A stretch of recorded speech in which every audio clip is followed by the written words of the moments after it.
At least it is give a reason why his color magenta. They ain't just like, oh, we're just gonna make him magenta now for this movie. Yeah, he's magenta because he was in the ice and he swallowed shit. And yeah, he swallowed the actual monster.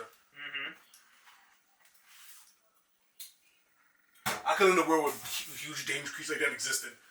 No. Godzilla could walk up and just wipe out an entire city. Like, no one talks about that. We have so much human characters, but we don't talk about the fact that in the Godzilla fight, the city gets wiped out. Yeah. People just fucking die. The thing is, like... Millions. Hundreds of thousands of millions of people. Yeah. You tell me that's in Brazil, they didn't fucking kill millions of people? They tore through blocks of buildings. Yeah. There's people inside of those buildings. And same thing with Egypt and France and Italy and all these other countries. Tearing down pyramids. He's destroying. I mean, truth is, I get it. They don't give a shit about us. Of course, why would they? Yeah. I even like the shot where you saw fucking Scar look down on humans. And all you see is just ants. And that's the perspective. He looks at you as ants. You're nothing. Yeah. We're gonna stomp all over you. I'm cool with that, but if we're gonna make humans main characters, that has to play into it. The casualties. They even did it in the Avengers when they save people. Casualties happen. Why not do it for a huge monster movie where monsters are totaling cities every movie? Yeah, why not have the human characters actually saving people and shit? That'd Exactly. be a good use maybe of a rescue team. Maybe it could be about, if you want to make it about humans, make it be about a rescue team that's trying to save as much people as he can during a Godzilla fight. The thing is, I'm actually very curious because I didn't realize this before I didn't realize this until like an hour ago. But I was doing some digging and I'm like, this movie is actually like that whole Apple TV show I totally forgot existed. Monarch Legacy of Monsters is tied into that. I'm curious if that's what it's about because we saw the Monarch bases in this movie. Yeah. So I'm like, okay, maybe that's what that show's about. And actually bigger stars in that show than in the movie. Really? Kurt Russell's one of the main characters. Real? I told you that. Kurt and his son Wyatt. Why wasn't Captain America? Why we saw Wyatt in that Nightwing movie? Yeah, he was the main character, and we also saw him as a new Captain America. Yeah, he was one from Falcon. Yeah, he was Agent. Yeah.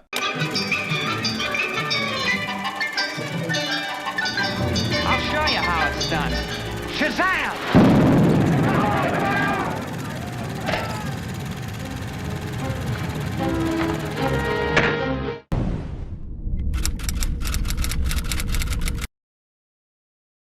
But anyways, we kind of got ahead of ourselves. Let's welcome to Undeveloped Guys, where we cover movies and shows and shit. And today we're reviewing Godzilla X Kong, the New Empire. Yes, this is like the whatever installment. You have Godzilla, which all of our Godzilla stuff we have reacted to. Godzilla 1, which was boring. Godzilla King of Monsters, which was a major improvement, but Rotten Tomatoes didn't agree for some reason. Yeah. Well, second was Kong. Well, I saw that separate. So did I. Even before I even knew you, which was I liked Kong. Yeah, but Kong was fun. But nowhere near. It wasn't as good as King Kong though. Yeah. 05. But that was more of a movie. That was like a movie that had emotion and arcs and shit like that. Yeah. Like Kong was fun. Kong was Skull Island was just a fun action movie. Yeah. That's all that was, and that's fine. It's fine for what it was. Exactly. And then of course that led to Godzilla versus Kong. Which was right. It was alright. Yeah, that was pretty mad. The whole Mecha Godzilla I thought was ridiculous and came out of nowhere. And then now Godzilla X Kong: The New Empire, which I can say is a very big improvement over Godzilla versus Kong. Yeah, probably one of the best movies in this whole MonsterVerse, in my opinion. Okay, so Godzilla X Kong takes place a little after Godzilla versus Kong. Kong is chilling out, lonely as fuck in Hollow Earth, and he encounters he finally encounters someone of his species, a little baby Kong. And then he ended up introducing him to a whole, hidden community of Kongs ruled by the evil Scar, who's harnessing the power of this ancient titan that once caused the Ice Age. Kind of like a huge snapping turtle that's white and spews out like ice. Yeah. Kind of like how Godzilla spews out radiation, she spews out like ice. Hard ice. Yeah. And then on surface side, Godzilla, he just snaps out. When the Coliseum is basically his fucking little He curls up in the Yeah, it's Coliseum. his nest. That's his nest. So he just curl up. That's his fucking little like, you know how dog would be in this little His dog bed. Will curl up in the little dog bed, like, Yeah. because on my job we have a few dogs and they all have their little dog bed where they curl up and they sleep. That's Godzilla's dog bed. Coliseum. We call it fucking Coliseum. You know what I mean? And he pretty much gets up anytime he senses a threat. And he senses a threat, so then all the humans back at the Monarch base is like, what the hell is he doing? Like, oh, something bad's happened. If he's getting up, then something's fucked up is happening. Yeah. And he goes over to the fucking in Antarctica or some shit, like basically where there's a lot of ice, and he fights this other fucking Titan that harnesses radiation with this magenta color. Mm-hmm. He kills that motherfucker and absorbs that radiation, and he turns magenta, and he's like supercharged. Yeah. And he encounters Kong. Kong takes him. Kong kind of kicks his ass because he basically pretty much, because that freezing Titan, when he goes up against Scar, freezes his arm, so he has to get this like metal cast that kind of it gives him a powerful edge. You know what I mean? It heals him with frostbite. It heals him with frostbite, and it gives him an extra strong arm. Mm-hmm. You know what I mean? Kind of like a Winter Soldier type deal. Kind of, yeah. In a way, not exactly, but you know, kind of. So he's able to actually knock fucking Godzilla out and drag him down to Hollow Earth, where they go up against Scar and the Freezing Titan. Mm-hmm. And they also awaken Mothra, and one of the main human characters, this little girl, Gia, is a key part of waking up Mothra. Yeah. You know, and Mothra protects all the portals that leads to Hollow Earth, and together they take on Scar and the Freezing Titan and kicks their ass. Yep. And you know, and Kong pretty much takes over as the ruler of. Yeah, he has now become the King Kong. The king of the Kongs. Yeah, in a way, he actually became King Kong. Yeah.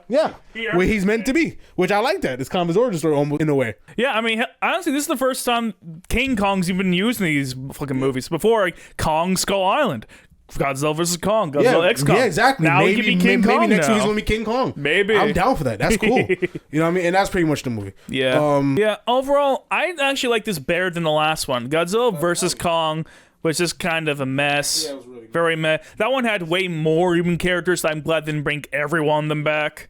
Because here's like, okay, we have less subplots of them doing shit. The humans are generally more involved directly in more interesting stuff than they were before. Not saying much, but hey, it's an improvement. Yeah. So and the whole like action sequences with the stuff, like those are all handled well. Really, what I liked about this movie were the scenes where it's just like Kong befriending this little orangutan kid, like a baby. That's the baby Kong, because like this huge giant ape. It's like where he's just getting to know he's befriending him. They form a bond over time. They start off very antagonistic towards each other, but they grow to like each other. Yeah. Like I think that's it's a nice little arc for both of them that happens like that. That's like, you know, of course there's no dialogue exchange between them, but there's which is great. Yeah, it's just visual storytelling, and it's handled well, and that's some of my favorite parts. We know exactly what they're getting at without having to hear them talk. That's my favorite parts of this movie. Yeah. Like, I thought they actually communicated very well. We don't need humans to tell the story. Yeah. Shit, the apes movies shows you that we don't need the fucking human characters to make a good movie. Mm-hmm. Yeah. You know, the ape movies, the Planet of the Apes movies? Well, yeah, but they're all speaking English, so that's not fair. They eventually speak English, but they're still not human characters. But they eventually speak English. They don't speak English in all the movies. Oh, you mean the newer ones? Yeah, the newer ones. Yeah, I'm not talking about the old ones. Yeah, well, I haven't seen the old ones. And all the old ones, they all speak English off rip. No. This is different. But yeah, you can honestly tell the movie without dialogue as long as it's just very clear what they're doing.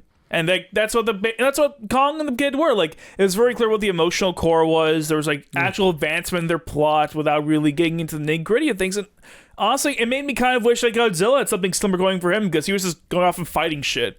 I mean, which is cool, but I would like if Godzilla had more of an emotional core or just like Kong had here, because Kong he was the only character. Him and the little baby, they're the only ones with real character development in this movie.